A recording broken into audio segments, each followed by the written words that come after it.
Hi everybody, I want to discuss ATER with you because it's been quite some time since I talked about this stock, and to be perfectly honest with you, it's just been kind of off my radar. It's a stock I've owned for a very long time, and I had no intention of selling because it had already been beat down so hard, and I knew eventually that it would break out again because it does have a pattern of doing this. So that time has come, and it's actually on great news because ATER announced today preliminary fourth quarter results that totally blew away expectations as far as their earnings. You know, it's not the actual earnings, but it's regarding their expected revenue of like 46 million, and they're expecting, I think it was somewhere around 53, 54 to 55 million.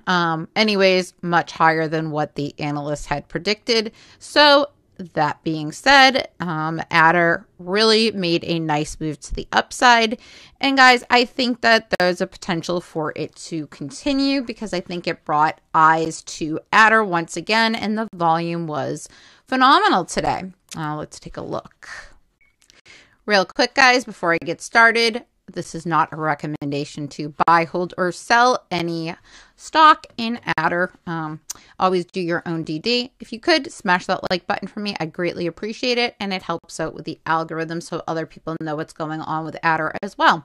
So the 52-week low is 67 cents. The 52-week high is $7.26. Now, the average volume over the past 3 months has been 1.59 million. Today, we traded 29.9 million shares. Guys, that's crazy.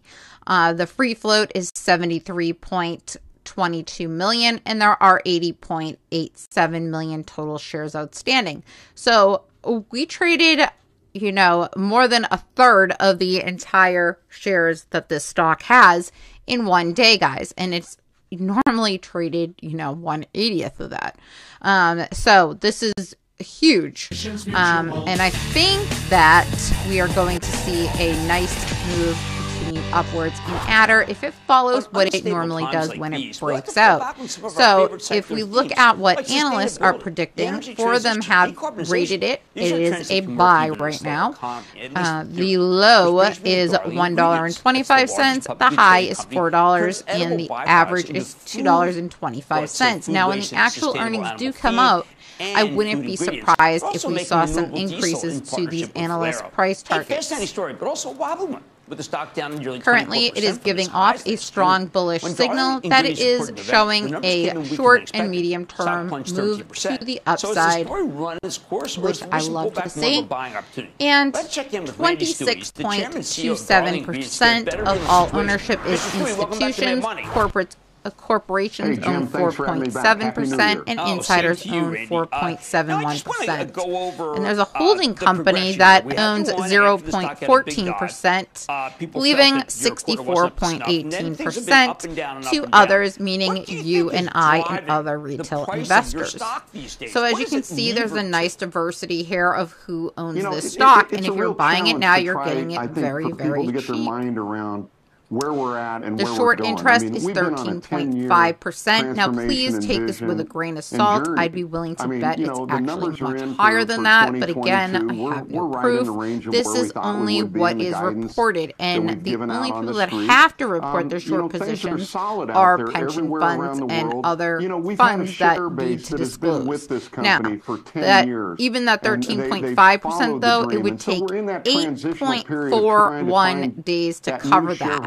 That's insane. That wants to subscribe to the next level. There are 1,200,000 shares still available to short, and the cost to borrow is still very low. It's only 7%. So the journey's not over. This business is solid. If you look over the past 2 weeks, it's been the short volume ratio, which is the shares that are shorted in the dark pool, have been between 23.15 and 52.38%. Today, it was 30.27%. And just so you know, 64% of the total volume was traded in the dark pool today, which is much higher than normal because it's been averaging only 30% of the volume in the dark cool. Again, the amount traded, the volume on average was really down compared to where it's been. So it's spent that time in consolidation. Oftentimes before a stock breaks out, you do see that the volume decreases, followed by a massive spike when it does break out, like what happened today. So this is very normal. And just so you're aware, failure to delivers really don't come into play here. So I don't expect that to be an issue. However, after today, it'll be curious to see what happens, especially if we continue making moves to the upside when the next set of results show us the quantity of failure to delivers that there are. As I expect today, produce several, but again, we won't know that for another couple of weeks because this information just came out for the last 2 weeks. But I expect that ATER does continue making moves to the upside. It could potentially get a small pullback before another breakout. That would not surprise me, as it did move up today, 37.35%. It was higher at one point, so this may be the pullback that we're seeing now. That's what I expect. And tomorrow, I'd like to see this continue to move higher.